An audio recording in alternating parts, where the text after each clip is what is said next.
Bonjour, bonsoir, Balandi. Nous sommes des shows d'Enar TV. Merci Naba au Balandi des shows d'Enar TV. Ce que vous n'hésitez pas à s'abonner sur notre chaîne des shows d'Enar TV. La réalité. Tu es tous là ensemble. Tu es dans le solo moroto partagé nabino. Kakane toujours partagé. Nazana le solo moro na kolinga papa mama landa na bokebi. Omo na ndenge nini désordre koti na lingomba ya nzambe. Problème ezaboué. Maman na biso alobi des shows na ye na sujet nanga lobela ngo na communauté kaka ndenge ozoloba o ekomelu ekomela ba misusu te voilà yango tolobi benga des shows d'Enar TV pesa biso sujet a bien o ekomelu ekomela ba misusu te mama lobi des shows lobela ngo po ekota pe na mabota mususu te désordre na lingomba ya nzambe mama lobi boye des shows to sambelaka na église na biso na otanga kombo ya église te pona ko éviter ba dérapage to kotanga pe ba kombo ba tuté na ba tribu pour éviter dérapage. Mais les solo au combat église ezali, ba combat batu ezali, ba tribu eza. Pour éviter les dérapages, to robeta kaka li solo, to rotanga makamu suste. Maman lobi boye. To bande ko sambe na église na biso awa na Paris.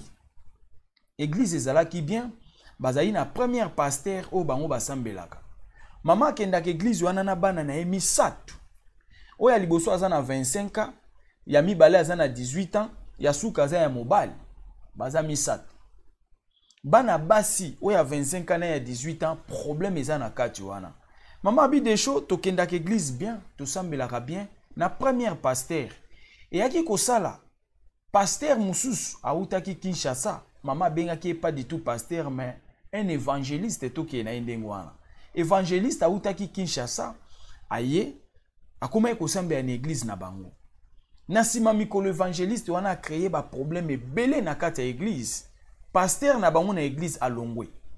Évangéliste atikali na église. Problème ebandi awo. Ndenge évangéliste atikala ki na église. Évangéliste wana eko sala ke camarade na ye mususu auti Kinshasa. Auti kin aye. Évangéliste wana a récupéré na no église.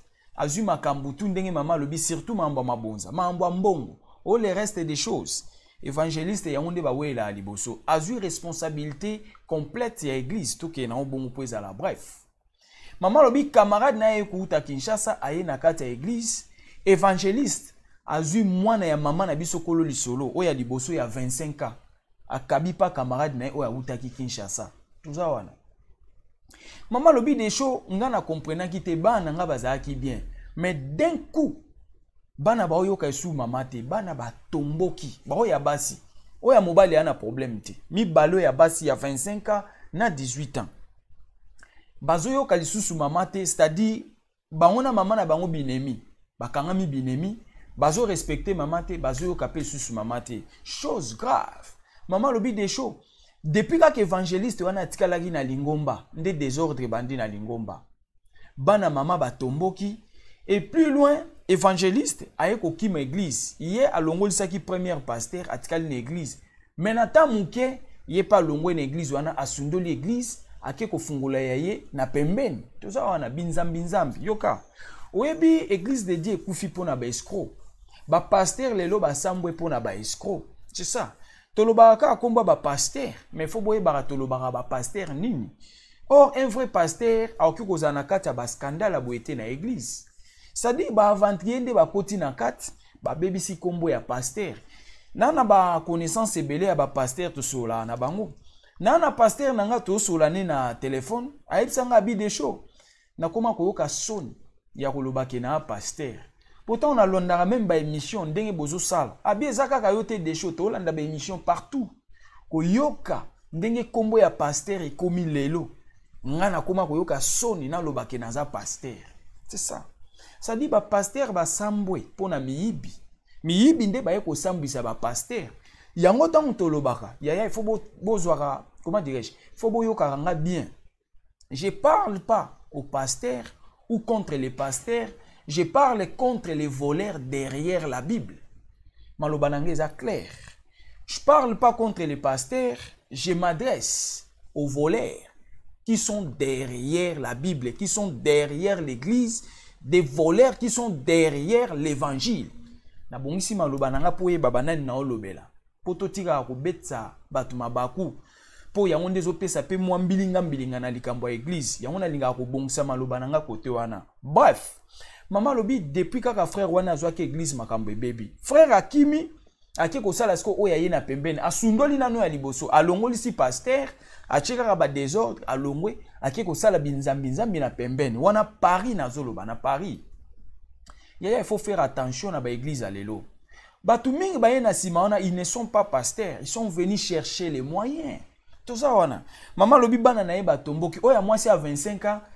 Yé évangéliste wana apesi na camarade ne oya utaki Kinshasa. Maman na biso abi de show. Na bunda na camarade na wana oya ko bunda ya ko simba na nzoto na kola ye. To bunda na dimanche mususu tozo église tala ba scandale. Maman yaka ko sambela.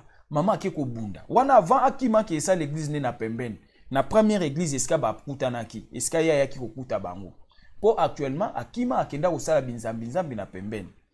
Maman lobi de show na kola camarade na wana libanda église. Bitumba. Tala biloko aso. Bitumba mama bina simba ye na nzoto.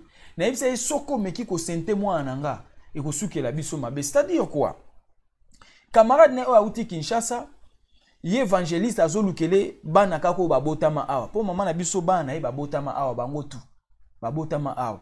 Apesi ye oya botama awa po tu baye kaka zemi. Mwana sima zemi ozu mukanda. C'est-à-dire bozo botsa bana batu pona bolingo te. Mais bozo luka bo botsa bango po bozwa papier. Bana biso po babotama na poto baye bara mingi te babiloko oyo. Bazo kosa bango pe mingi na makambo oyo.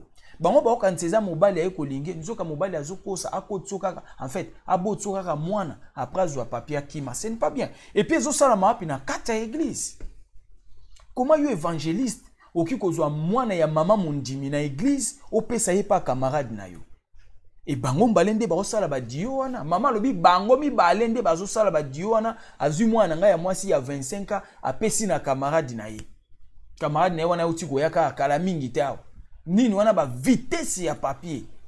Vitesse ya papier lokola botami ya aza française pardon, lokola aza française tout baye kaka zemi tango tout baye zemi aboti mwana mukanda no yaya. Na kati ya église. Maman na biso azo regretter maman abi de show meka kolobelango basali ya lelo oyo baye koluka mbongo na sima église ba banga nzambe. Yaya photo banga nzambe. Plus loin maman lobi boye. Mwana actuellement comment ko sambe ya nandaku kaka mari de nuit. Mari de nuit.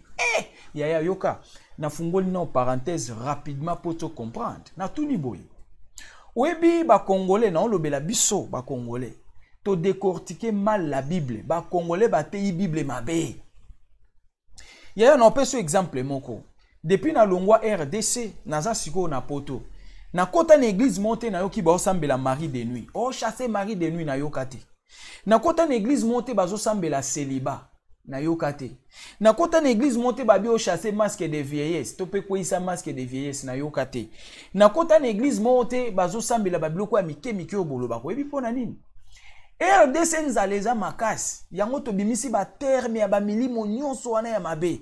Ba mari de nuit, ba célibat, ba masque de vieillesse. Masque de vieillesse ko utawa. Na poto mutazara na masque de vieillesse aza resus. Depuis yo koma na poto sambela resu masque de vieillesse. Siko masque de vieillesse alongwa ye moko po mata avion. Question. Na tuli boy depuis okoma na poto molimo célibat tango aki ko bala na poto sambe. Bamsu na poto akutu ba yebi ko sambela te si bazo bala. Depuis oya a osambela ka molimo célibat na église. Ote molimo célibat bima na bengani yo. Ya molimo célibat zaka wapi. Ote no to sambela molimo mari de nuit ya. Ba mari de jour na église bazaka te. Mari de jour bozara na bango te na kata mangomba. To ko sambela pona ba mari de jour te. Kaka ba mari de nuit. Mari de nuit nde makambu na église ba congolais non. Pourquoi on a poto to sambela ba biloko te ya ba mari de nuit, ya ba molimo célibat, ba masque de vieillesse to sambela ngote poani. Po awa vie eza normal mutakendara musala okosala okozwa mbongo kobala siko molimo selbe ko utelo wapi. O te to sambela pona mari de nuit ako uta wapi mari de nuit. O te to sambela masque de vieillesse. Na kitoko bana baso ya poto bazawa. Nani asambela kabinga masque de vieillesse. Azate. Mais tala tango tozali na RDC. Masque de vieillesse. Molimo celibat. Mari de nuit. Pona nini nzala. Ba pratique quoi lokuta. Ba momo quoi lokuta pour paniquer les peuples de Dieu. Na Kinshasa soyi batu bazobala te eza kozanga moyen. Mutu akobala ndeni azana mbongo te akobala ndenge nini. Me yo bia sambela molimo celibat. Ya molimo celibat ngwa bimeli wapi. Na bi na Kinshasa bato bazangi mbongo lelo pona kobala. Lelo soki yo pesi $10,000 obi kendo bala te. Moi c'est amonana te. Moi c'est amonana. Molimo celibat ezate eza manque de moyens. Manque de travail. Yango bato bazobala te. Bino bobenga molimo ya celibat bo kotisi yango na église. Non ya.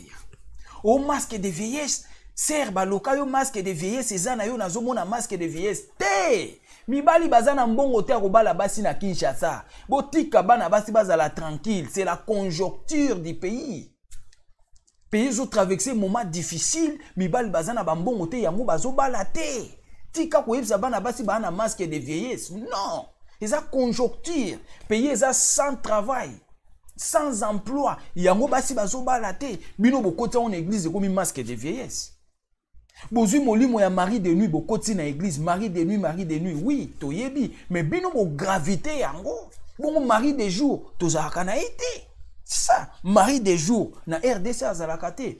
Mais soko tali bien quand na epso na RDC nde ba pratique ba prière o eza, ya ba mari de nuit, masque de vieillesse, molimo celibat, mais na poto ezate. Bon na poto ezate po ani. Et puis ba molimo na bino nyoso na tangio kaka pa na bino ba congolais nde ezali pa ba mindele nga na yoka te na kota ba église ba mindele belé na yoka biloko yo te mundele ko etangele ba biloko eza banini mundele asala kaza na mbongo aza na mwasi aza na bana aza na ndako ana mutuka milimo nyoso yo otangeza ya nini. C'est ça. Et également tu ko comprendre tant to bimi ni banda tu ko vivre na ba mindele tu ko mona ke biloko mususu eza ya lokuta ba pratique moko fabriqué par les passe-temps. Ba passe-temps nde ba ko fabriquer ba pratique ba esprit ebele boy. Et salima wa pasi na soni na kangi parenthèse na linga ko comprendre poto chité na lisolo a maman. Maman lobi mwana na ya koma ko ganga kaka mari de nuit. Mwana koma ko sambela mari de nuit. Mwana na poto botami na poto o monela ka mari de nuit côté nini. Mwana ozana na 25 ans o ganga mari de nuit auti wapi. Combien de mibali yo so bali na vie. O balate o botate. Parce que mari de nuit o yozo ganga ya wapi. Ya to tu kokosa batu na ba pratique ba prière à lokuta to laksa batu bo konzi ya likolo te ya batu bible. Na poto mambo ezalaka te. Ndimelanga ata yo ndengo za no za témoin depuis yo na poto na église na mino bo sambela ka molimo a celibat. Oto chasser molimo a celibat. Ta ba shiko ba. Ah na poto yo mona rango. Ou bien côté yo za côté ka ndengo bimaka RD so za quelque part batu bakenda musala basalaka yo so yoka na église bagangi to chasser molimo ya oh des choses to chasser molimo ya pauvreté to chasser molimo ya celibat to chasser mari de nuit non kana Kinshasa RDC yango wana kande ba komo bimisa ba vérité lelo batu ba bomi RDC ce sont des passe-temps vérité comme bima ba pasteur nde ba bomi RDC ba livrer RDC au diable ce sont des pasteurs. Quel genre de pasteur n'a le but de voler derrière la Bible? Parce qu'il y a des pasteurs qui servent Dieu. Maman a regretté, maman le but des choses, moi, nanga comment sora zo sambela zo ganga, azo bengana nani, molimo ya mari de nuit. Na tune yo yebi mari de nuit. Mari de nuit ni yo ko bengana. Nani a pesi ba biloko wana o sambela bongo. Pasteur oya utaki Kinshasa évangéliste. Nda pesi ba jara ba prière wana, il faut chasser les maris de nuit, chasser les, je ne sais pas, l'esprit de célibat. Ah, ya botika ba pratique na bana bato. Maman zo regretté yena mwana eba yoka na ka susté mwana ba kabwana pona nini mwana zo préféré ayoka évangéliste mais maman te maman lobi yena bana na eba kabwana bakoma binemi na bana na eba yoka na ka susté o mi balé abasi ce que lo nga na ngena tuna oya mobali aza na problème te kako ya basi nde batomboki yo na kamwe pona nini batu balinko pourquoi ba pasteur ba manipuler kaka basi bazo manipuler kaka basi mais pona nini ba yebisi pe oya mobali ta kende ko sambela mari de nuit. A chasser mari de nuit. Kako ya mwasi ndaki ndo chasser mari de nuit, bon biso to chasser te, biso nde to na besoin basi te. Si biso pe to na besoin basi, yebisanga pe na chasser mari de nuit. Kako ya mwasi ndaki ndo chasser mari de nuit. Bokangani kana bano ya basi. Kako ya basi po ani bokangana na biso pe ba frère te. C'est ça aussi la question. Maman zo regretter, maman abi des choses na minute on akenda na mwana nga na église, nga na mwana toyoka na gaisuste. Ndenge maman zo loba abi des choses lobango. Pour la minute on nga ba na toka bwana binemi giré. Bano yo boti ya comment ça fait mal. Bano yo moko boti ba koma binemi giré na yo. En même temps maman zo regretter abi des choses ngande na memi bango na église wana. Ndenge bazalaki ba jeune na ndenge bazokola ngande na kena bango na église. Comment église on nga na memi bana nga ba balukelanga. Moi na komi ko préférer ayo que évangéliste wana uti Kinshasa ke maman na ye. Évangéliste plus loin que kozwa camarade na uti Kinshasa akabi mwana maman na biso à 25 ans. Oyebi nyonso neza na boule nini lokola za française acha ezemi pozo mukanda. Tala côté mambo ezobeba na mangomba. Pona nini ba pasteur bato ba eko yiba si ma Bible. Toza wana esali mawa pasi na soni maman na biso azo regretter maman lobi des choses lobela na kati ya communauté plus loin. Maman lobi des choses toza na deuxième cas. Toza na église mususu a na Paris to banda eko kende. Ezaki na mususu pasteur mususu auteka a Kinshasa aye. Wana na deuxième première église avant ba ya na église o. Pasteur wana auteka Kinshasa aye ba yambie na église. Abandi ko servir na kati ya église kaka ndenge zaka. Nzoka na kati ya église akoma kozwa ba ser. Akenda ko sambe ya bango na ndaku na ye na salle de bain asukola bango apakola bango mafuta. Idiosia ya. Melo nga na ninga na tuna. Pona nini ko pakola mafuta wana? Ezala kaka bana basi nde bo pakola bango mafuta. Et puis mafuta ngo azo pakola kuna kaka. Ya. Mafuta wana ko pakola ti suka ifake ndo suka kuna. Yo ebelo na oloba. Faut pakola ba mama mafuta kuna. Na biloko asema bodo. Faut pakola ba mama mafuta binini apesa bango chance libala. Ya. Oyebi mambo ezo sa mana mango basi o mafuta ngo bo pakola aka ba mama. Bongo biso ba frère, bongo pakola pe biso te. C'est-à-dire, vous devez comprendre les mamans, bazo manipuler bino trop à l'église. Bato ba manipuler bino les escrocs derrière la Bible, pas les vrais pasteurs. Parce qu'un bon pasteur, oya yebi nzambe, nandimita ko benga yo mama ba ke pakolo mafuta na ndako. Nandimita ko benga yo mama aya ko pakolo mafuta na biloko ase. Pourquoi? Pourquoi ko ndima ba pakolo mafuta na biloko ase? Non. Pour nani abengi mobali na yo te? Boyana mobali na yo na pakola bino mbale mafuta na biloko ase. Mais abengi yo moko. Boso il faut ba maman il faut bo comprendre na biloko yo. Et na bablo ande ngande ba pakola bino mafuta. Jamais encore benga nga frère de show ndenge naza frère de show yakana pakolo mafuta na biloko ase. To bandi ndeni. To bandi no ndeni poke ndeko simba biloko ase o pakola nga mafuta. Oke ndeko simba biloko ase na nga o pakola nga mafuta. To bandi na yo ndenge nini. Mais bino ba maman boza facile en tout. Tant to sa be mission boye keba mama tango zo ka biloko boye yo basala ko ngo quelque part zongisa bo moto. Belela molimo nzambe bo moto no zonga, belela molimo nzambe esprit na yo zonga. Kozala bien. Maman lobi des choses tozaina mususu azozwa ba ser na ba mama akenda ko pakola bango mafuta apesa bango chance libala. Akumba mama mususu akena epa na ya bengi mama rendez-vous ka ndenge za kene pane. Aibisi mama ke non il faut na sambela po na yo mena suka il faut na sokola yo na pakolo mafuta. Mama bi mafuta yo ngo pakolo nkote nini na biloko ase scandale. Mama azonga na église a expliquer biloko wana na première pasteur pour l'église église epanzanaki. Secret bimi église epanzanaki bref ba bengana ka pasteur wana mais église epanzanaki par après temps batunyo subaki ko ka biloko wana. Mais na suka ba mekai ko réparer mais batunsu ba sepela ki soute na ba pratique wana ba longwa. Ça dit quelque part tolingato pe ça peut vigilance na ba pasteur le vrai ba papa pasteur bo mega ko keba na bandeko mingi o bazoya biyaya bisika ba uti bazaki ba pasteur te bazaki ni ba évangéliste. Il suffit d'avoir l'expérience de comprendre la Bible, pas comprendre l'esprit de Dieu mais comprendre les écritures seulement. Aye à cause abinaza pasteur vous donnez la place lobby scandale et côté na église c'est ça aussi. Ba mingi ba uti quelque part ba ye na banka na poto un frère mais tango ye na poto lokola zana moi maîtrise ya koyeba Bible bien pasteur bo izuye pe mbango pesi place scandale na église. Voilà côté mambo ezouta c'est-à-dire bandeko libota na biso Congo toke bana ba passe-temps le temps est mauvais tala mambo ezoleka na ba église Maman na biso mwana na ye akenda na ye na église, mwana tomboki eloko esali passe na lisolo, maman na mwana na ba anemi bale abasi bayokanaka lisusu te, mais ndako moko bayokanaka lisusu te binemi. Oh nyonso mama koloba bayoka te, mais frère oh nyonso akoloba nde baotosa. Et chose grave, maman azo regretter po soki mwana na ye azwi zemi. Alaki bango déjà soki kaka mwana na nga azwi zemi. Tokosuka na bino mabe parce que lelo ekomi kaka bazo kosa bano ya mike abasi ya ba 25 ans, surtout ba ope bakola na poto ba yebi idéologie te. Ba kochubeka azemi ya kochuba tango abota mwana kino azwi mukanda. Tout la mwisi ya zaza. Et sali mawa pasi na soni. Na kolinga na betelo liso musu rapidement. Problème eleka ki na Lyon. Ezali na frère mususu azali na église. Ba yembaka. Pasteur apesa frère wana responsabilité ya orchestre na église. Alobi ye kolisaka ba ser musique ba yembaka. Tous en a besoin orchestre et kola. Pasteur azaki soki ba ser bazoya kosenga demande ba bando yemba na église, apesi bango pa frère wana président ya orchestre. La kisa ba ser ndenge ya koyemba. Frère wana azaki lokola président ya orchestre, ya zalaki soki ba pesi ser à l'accès koyemba. Avant ser osimba micro, il faut atafuna yo. Idi aussi. Avant aye kolisa yo koyemba, il faut atafuna yo. Soka atafuni yo, apesi yo micro. C'est-à-dire soka atafuni yo te.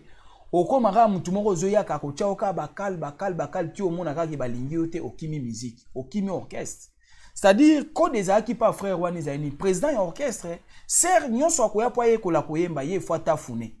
Atafuni yo apesi yo micro, atafuni yo apesi yo micro.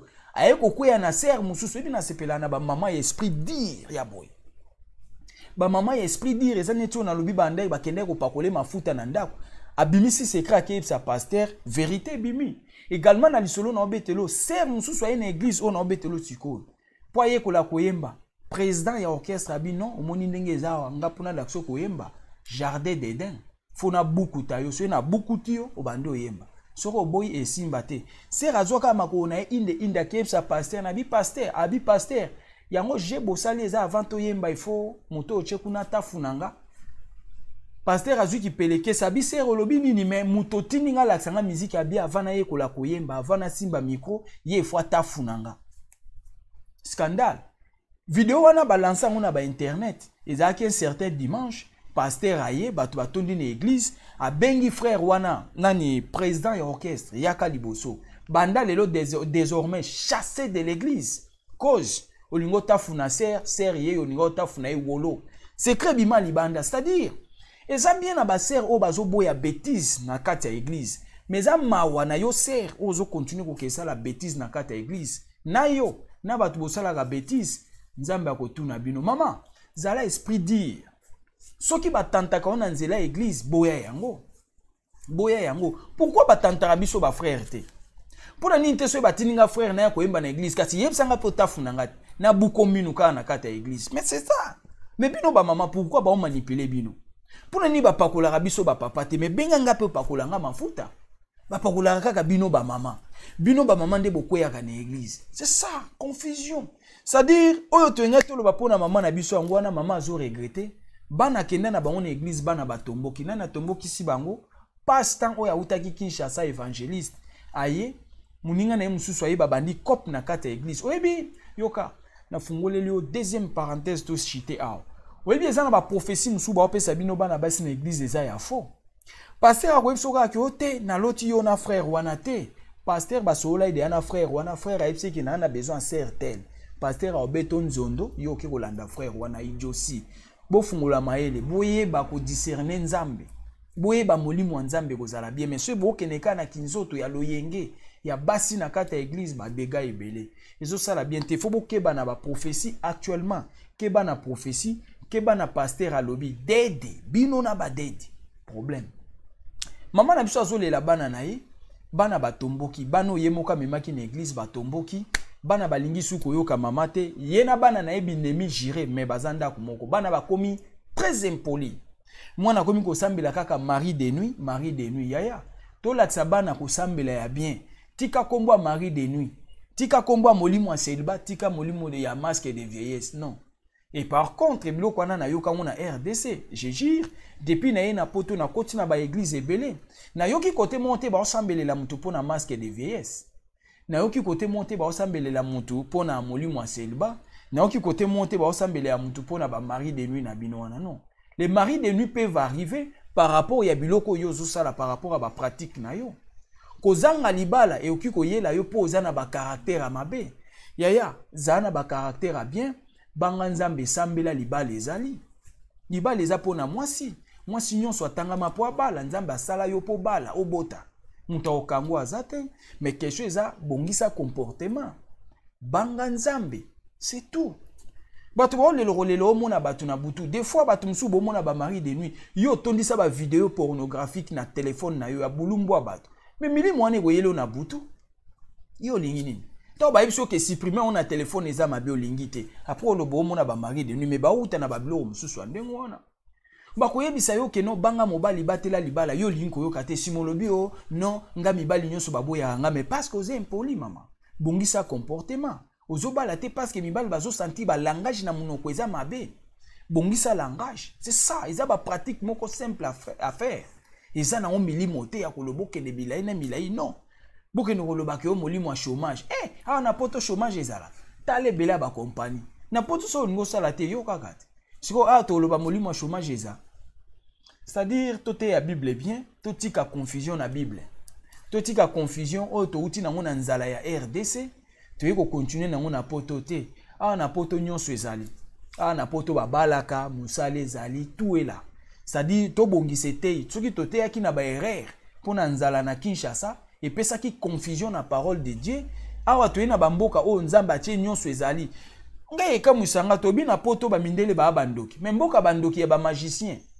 Ya ba sataniste tout consort na ba kombo belé to benga bango ba sataniste, ba rosicruciens, je ne sais pas ba Illuminati, mais tala mboka ba Illuminati ndeza. Ba yebi nzambe te mais ba o vivre.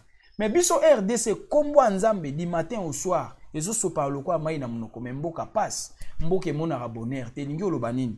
Sosola ekote ya yo oki ko comprendre loko moko, c'est-à-dire to banga nzambe to tika lokuta. Voilà autre ngeto loba pona mama na biso angwana na ko profiter leo na pesa penda ba mbote. Ba dédicace libanga na ngai ya bien na bandeko nyonso o bazo partager masolo des shows Denar TV et ko sala bien ya na lingangi na pesa mbote na nga na Francisco mobali ya mama Pélagie na ville Saint-Paul awa na France. Francisco mobali ya mama Pélagie na ville Saint-Paul et sala bino bien sika bozali na ko pesa mbote na nga na Karine Ditu na Londres. Et ça là yo bien côté aux ali na pesi mbote nanga na Nicole États-Unis d'Amérique et ça là yo pe bien esika ozwami na pesi mbote nanga na mama Annie Allemagne mama Annie bambote belé et ça là yo bien esika ozali mama Annie mwasi ya mabondeli na Allemagne et ça là yo bien esika ozali na pesi mbote nanga na mama Angèle et ça là bino bien merci na batu nyonso bazo partager ba émission des shows Denar TV. Na pesi ba dédicace na bandeko nanga po bango penza. Maman na biso yebi singa lobi des shows. Nga kuto avons che émission na ligne déjà nga na partager ki quel miracle. Nanu na chete mais maman na biso asia bandai de ko partager. En tout cas yo umela pena na sepeli mingi partager kandengo wana ndenge moko Francisco mobali ya mama ani na ville Saint-Paul. Ayeb singa des shows. Nga kuto ba émission non o chena na ligne te na partager déjà. Quel miracle. Partager.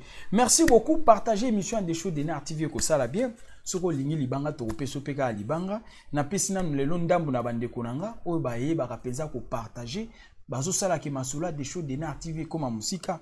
Maman na biso ebisinga bi des shows to lingi penda na sanza oyo. Moi oyo kokisa 100K abonnés. C'est ça yaya.